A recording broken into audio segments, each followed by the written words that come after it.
premiação do Nobel, né, dos prêmios Nobel.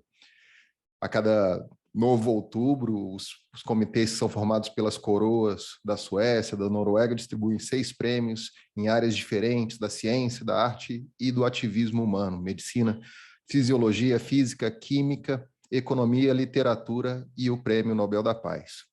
São 10 milhões de coroas suecas oferecidas, o que dá mais ou menos US$ 1.100.000 para quem ganhar o prêmio. É dividido, né, como no caso foi para alguns dos prêmios esse ano, né, de cada um desses prêmios.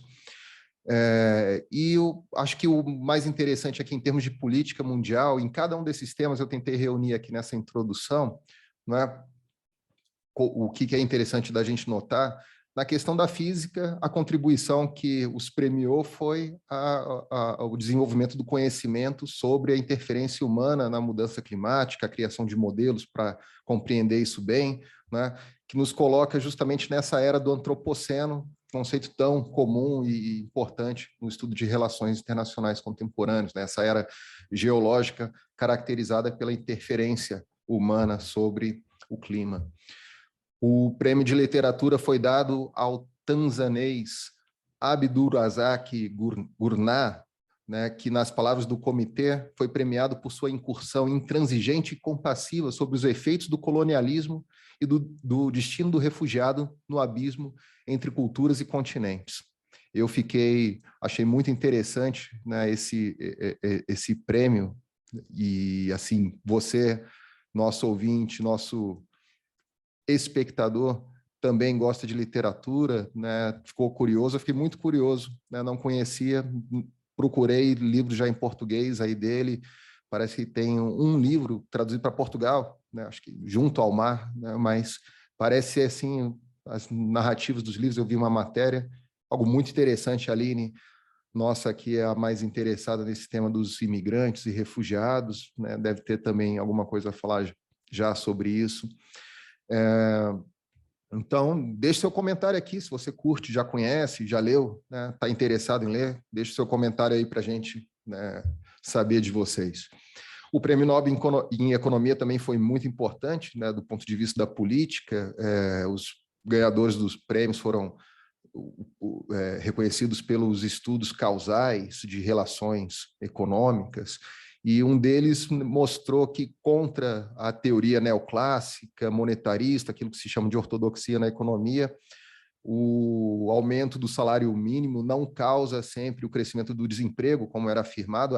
Inclusive, nosso ministro das contas do Pandora Papers, por dizer assim, né, formado na meca desse pensamento, né, hoje decadente, né, reconhecidamente decadente, em que esses ganhadores, né, trouxeram essa contribuição, né, refutar ligações, inclusive sobre a imigração, Aline, né, a ligação causal em que a imigração seria também responsável por desemprego. Então, muito interessante. Pois é, me dá uma esperança ouvir esse tipo de notícia, né, principalmente sobre essa possibilidade, né, de cair esse paradigma, né, sobre o salário mínimo, ampliação. Isso realmente é interessante. Muito velho, né? Muito velho.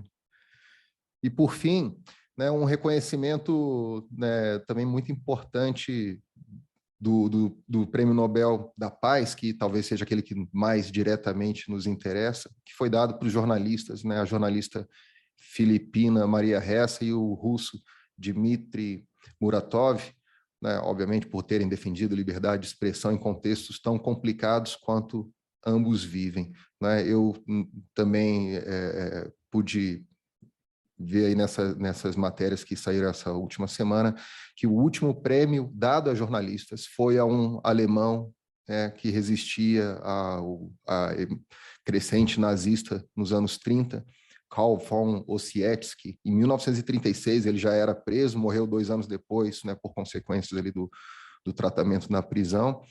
Ou seja, 85 anos atrás, o último prêmio Nobel da Paz dado a jornalistas, e isso é muito significativo, então. Tem a ver muito com esse momento em que, por acaso, né, mas eu acho que é mais amplo que a fala dele, o presidente Joe Biden dos Estados Unidos chamou de o momento geracional da luta da democracia contra os autoritarismos. Então, é um recado que me parece estar sendo dado aí pelo Prêmio Nobel da Paz.